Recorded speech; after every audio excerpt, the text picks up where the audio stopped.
Diddy may be facing bankruptcy sooner than anticipated after losing over $100 million in a lawsuit, with Usher's court testimony significantly impacting the case. Usher, who was only 14 at the time, described being drawn into Diddy's world under the guise of mentorship. Instead of guidance, he faced serious trauma and exploitation. Usher's attempts to share his experiences were largely overlooked until recently, when the lawsuit brought new attention to his claims. Many are questioning how Usher ended up in Diddy's care at such a young age. Reports indicate that Diddy convinced Usher's mother that he would help her son achieve stardom. At the time, Usher was dealing with vocal issues, and many labels were not interested in signing him. Diddy, aware of the situation, presented himself as a mentor and stepped into Usher's life. Desperate for a breakthrough, Usher and his mother trusted Diddy to guide him toward success. This troubling situation sheds light on the vulnerabilities faced by young artists in the entertainment industry. It raises important questions about the responsibility of those in power and the need for better protections for minors. As the fallout from this case continues, it highlights the urgent necessity for accountability and reform within the industry to prevent exploitation and ensure the safety of young talent. The hope is that Usher's brave testimony will not only bring attention to his own experiences, but also encourage others to speak out and seek justice. Usher went to stay with Puffy. Now that was a business decision right there, because I didn't know Puffy. I didn't know him. For those of you wondering how Diddy became involved in Usher's situation, it all started when L.A. Reid introduced Usher to him. Once Diddy was aware of Usher's circumstances, he reportedly saw an opportunity to take advantage of the young artist. At just 14 years old, Usher moved to New York to live with Diddy. And yes, in case you're wondering, Usher was staying in the very same house where Diddy's infamous freak-off parties were being held. Usher witnessed everything going on at these parties, and disturbingly, he was even made to participate in these events, all at the age of just 14. When asked if he would ever allow his own children to attend Diddy's flavor camp, he responded with a firm no. To New York City. And I lived with Sean Puffy Combs for a year. That's the crazy thing. Now, that was L.A. Reid's idea, right? We're sending you over to something called Puffy Flavor Camp. There you go. To learn Flavor Camp? Yeah, Flavor that's what it was called. And you're going to go to Puff Daddy's. He's going In the 90s, do you understand what that's like? Puffy's place was like just filled with chicks and orgying like nonstop. Curious, I got a chance to see some things. Yeah, but you were 13. What were you I seeing? went there to see the lifestyle. Right. And I saw it. And it was, but I don't know if I could indulge and understand what I was even looking at. It was pretty wild. So nobody tried to. And your parents were Mary okay? J. Blige, they didn't know nothing about this. Oh. I was having a good time, you know what I mean? Does he have you doing any chores? Are you doing dishes at all? I mean, to keep you humble somewhat? Or are you just like, can you stay up till 4 a.m. with them and party? I mean, I could. I actually stayed up longer The trauma Usher experienced during his time with Diddy is evident in his refusal to allow Diddy to mentor his own children. This stark reaction underscores the severity of the abuse he endured. The situation took a more disturbing turn when a video surfaced of Diddy inadvertently revealing intimate details about his relationship with the then 14-year-old Usher. In the clip, Diddy slips up and mentions sharing the same bed with Usher every night. This revelation further solidifies the disturbing nature of their interactions. Now, would you ever send your kid to Puffy camp? Hell no.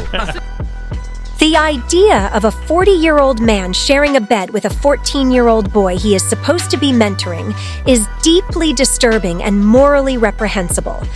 The situation becomes even more disturbing when considering the context of Diddy's infamous freak-off parties.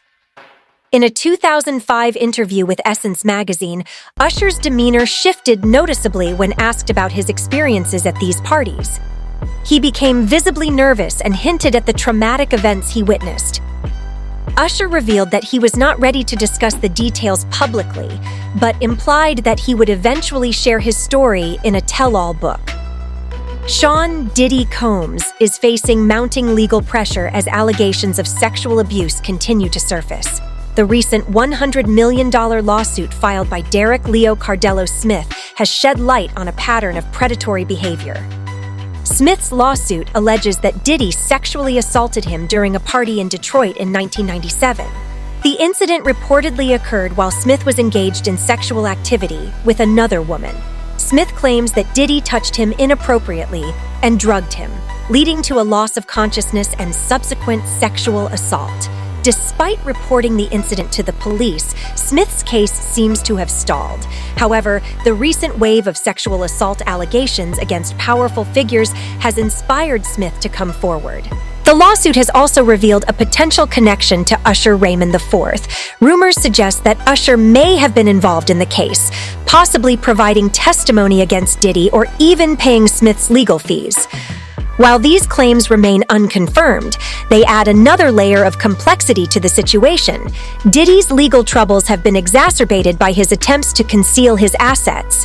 He has reportedly been trying to sell off properties and transfer funds to offshore accounts to avoid paying damages in potential lawsuits. However, a court order has prevented him from doing so. The case against Diddy has sparked widespread discussion and debate. Many people have expressed sympathy for Usher, who was a child at the time of the alleged abuse. Others have criticized Diddy for his predatory behavior and the ongoing legal battles. The case has also drawn attention to the dangers of speaking out against powerful figures. Several individuals who have attempted to expose Diddy's misconduct have met with tragic consequences. Erica Kennedy, who wrote a book about Diddy, was found dead in her home. Kim Porter, another individual who was working on a tell-all book about Diddy, also met a similar fate. An email from one of Kim Porter's publishers has shed light on the disturbing details of her book. The email revealed that Porter's book went into detail about Diddy's sexual abuse of Usher, including the fact that Diddy infected Usher with a sexually transmitted disease. The email also revealed that Usher's mother was unaware of the abuse until she discovered her son in the hospital with the STD. The email further revealed that Porter's book covered a range of topics, including Diddy's gay relationships, his encounters with other men, and his attempts to conceal his assets. The explosive encounter between Diddy and Usher's mother was also detailed in the book. While the exact STD that Diddy infected Usher with remains unclear, it is possible to speculate based on Usher's subsequent legal troubles. In 2017, Usher was sued by a woman who claimed that he infected her with herpes. The woman alleged that Usher had not disclosed his herpes diagnosis and that she had tested positive after experiencing symptoms. Usher has faced significant challenges in speaking out about his experiences. However, there are indications that he may be ready to share his story. Rumors suggest that he played a role in Diddy's recent legal defeat, potentially providing testimony or other assistance to Smith's case. As the case against Diddy progresses, it is likely that more details will emerge, potentially exposing the full extent of his alleged crimes. The outcome of the lawsuit could have significant consequences for Diddy's career and personal life. What are your thoughts about Diddy? Comment your answer, like, share, and don't forget to subscribe.